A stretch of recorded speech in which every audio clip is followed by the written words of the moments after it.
दुलाराय बर' फरायसा आफाद जे मिरु आफादखौ दानाय जादोंमोन 1967 15 फेब्रुवारियाव बे समाव बानेश्वर बसुमतारी आथिखालाव जों मुगानि आगदारि बिथांनि बिमुं होदों बिथाङा आफादगिरिमोन आरो कनकेश्वर नार्जारी बिथाङा गाहाय नेहाथारिमोन दा मिरु आफादनि बिथांमोना गिबि आफादगिरि बानेश्वर बसुमतारी आरो कनकेश्वर नार्जारीया गिबि गाहाय नेहाथारि मानो होनना बुङोब्ला 1966 मायथाइयावनो बा बिनि सिगां समाव गवालपारा जिल्ला बर' फरायसा आफाद गवालपारा डिस्ट्रिक्ट बड' स्टुडेन्टस इउनियना जिहेतु दंखायोमोन आरो मिरु आफाद दानांगौनि गोनांथिखौ गवालपारा डिस्ट्रिक्ट बड' स्टुडेन्ट इउनियननि बै समनि दैदेनगिरि बिबानगिरि मावथिफ्रा आरो बर'नि सानसुमैफ्रा बयबो ज' लोगो नांलायनानै गोसोखांलायनाय जादोंमोन सानलायनाय जादोंमोन जे आसाम नाङैनो बा बर'आ जेराव दङ दुलाराय बर' फरायसा आफादखौ बेयावनो जोङो दाफुंनानै हारिनि सानथौ सानस्रि थामोनथा रैखाथि माहारिबादनि आरो हारिया जिखिनि जेंना जेंसिजों मोगा मोगि जानांदों बिनि सुस्रांनाय आरो जौगानायनि बा राजखान्थियारि रांखान्थियारि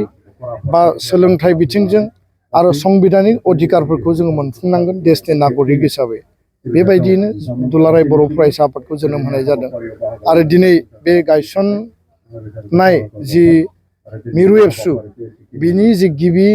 गाहाय नेहाथारि कनकेश्वर नार्जारीनि दिनै 82थि गोथार जोनोम सान आरो दिनै 2 जानुवारि 2025 प्रत्येक बोसोराव जोङो बिथांनि जोनोम सानखौ जों गाजा गोमजायै खुङो आरो दिनै बेयाव जोङो दुलाराय बर' फरायसा आफादजों लोगोसे जोंनि आगुनि आथिखालनि गासै मिरुनि जिल्लानि दख'रानि गोबां दैदेनगिरि बिबानगिरिफ्रा बिथांखौ मान होनो थाखाय बिथांखौ श्रद्धा खालामनो थाखाय बिबार बावनो थाखाय बयबो बाहागो लादों बिथांनि सोरगोआरि जिउमानि आलो गोजोननि थाखाय आफा इसोरनि खाथियाव आरज गाबबाय आरो बिथाङा थांना थानाय समाव हारिनो जिखिनि कन्ट्रिबिउसन होबाय सासे गोथौ मेलेमनि राफोद माने सिद्धान्तनि माने थांखि लाग्रा हाबा मावग्रा सासे गोख्रों सुबुंमोन आरो बिथांनि माने आंगो बिसि हिराबाई नार्जारी बिथाङा दिनै जोंजों दङ बिथांनि मुसुखायाव बिबार बावजेनगिरि हिसाबै बाहागो लादों बिथांनिफ्रायबो जों गोबां खोथा सम सम जोङो मिथिबोदों सावरायदों आरो जिफोर बाथ्राखौ थांनाय समाव जोङो माने जों बिथांनिफ्राय जोङो खोनासंनो मोननानै थारैनो हारि दानायनि बिथिङाव बे थुलुंगानाय जोंनि गेजेराव लाबोदों दा बेखायनो कनकेश्वर नार्जारीया गिबि माने गाहाय नेहाथारि उननि समाव बर' हारिनि राजखान्थियारि समाज बिथिंनि जिउआव बिथाङा मैखोम बिफाव लाबोदों बड'लेण्ड सोमावसारनायावबो बिथांनि मैखोम रल दङ बड'फा उपेन्द्रनाथ ब्रह्मआ जि समाव बड'लेण्ड आलादा रायजोनि आन्दलन माने जागायदोंमोन आरो सोमावसारनायनि जों दुं हाव हाव थासारियाव जोंनि दैदेनगिरिफ्रा बयबो बड'फाखौ मदद होदोंमोन आरो उनाव कनकेश्वर नार्जारी बिथाङा BACनि बड'लेण्ड अट'नमास काउन्सिलनि माने चिफ एक्जिकिउटिभ मेम्बार CMबो बिथाङा जाफैदों दा बेखायनो कनकेश्वर नार्जारीया गावनि जिउआव हारिनि थाखाय जिखिनि मोजां खामानि मावनानै गालांबाय आरो बिथांखौ जोंहा मान होनांगौनि मोनसे बिबान दङ इयुन जोलैनो बिथांनि मोजां हाबाफारि मोजां थांखि आरो हारिनि बावसोमलांनायनि जिखिनि बिथिंफोर दङ थैस' थांस' हारिखौ मोजां मोनग्रा हिसाबै इयुन जोलैनो जोंहा मिथिहोनांगौ खिन्थानांगौ दङ आरो बेखायनो नैबे जि दिनै थावनि बे कनकेश्वर नार्जारीनि बेयाव मुसुखाखौ थांनाय बोसोराव बेखेवनाय जादों समायना मोनसे मुसुखा बेयाव गायसननाय जाबाय दुलाराय बर' फरायसा आफादा खावलायनाय बायदि BTRनि मानगोनां चिफ प्रमद बर' बिथाङा बिथांनि इनिसियेटिभआव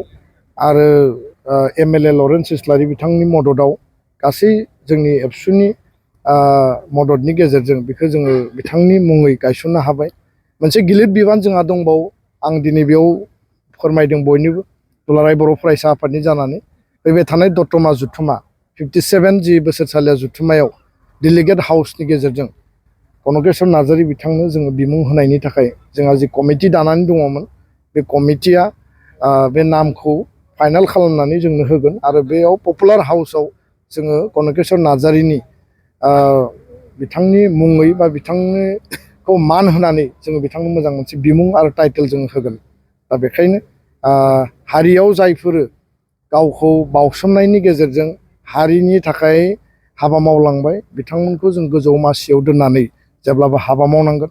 आद्रा जिखिनि जोंहा माने थांखि दंबावो, आद्रा जिखिनि इस्युसफोर दङ 2025नि गेजेराव आरो इयुनाव फैबाय थानाय समाव बोसोरफोराव मावफुंजोबलांनांगोन। आल्टिमेट बड'फाया जि गेरेमसा माहारि दानायनि बाथ्रा बुंदों, आल्टिमेट मोनसे सलुसननि जि बाथ्रा बुंदों, जोङो बेसिम दावखोबोबाय। आरो कनकेश्वर नार्जारि, बानेश्वर बसुमतारि बा बड'फा उपेन्द्रनाथ ब्रह्म गोबां बेबायदि गागि माने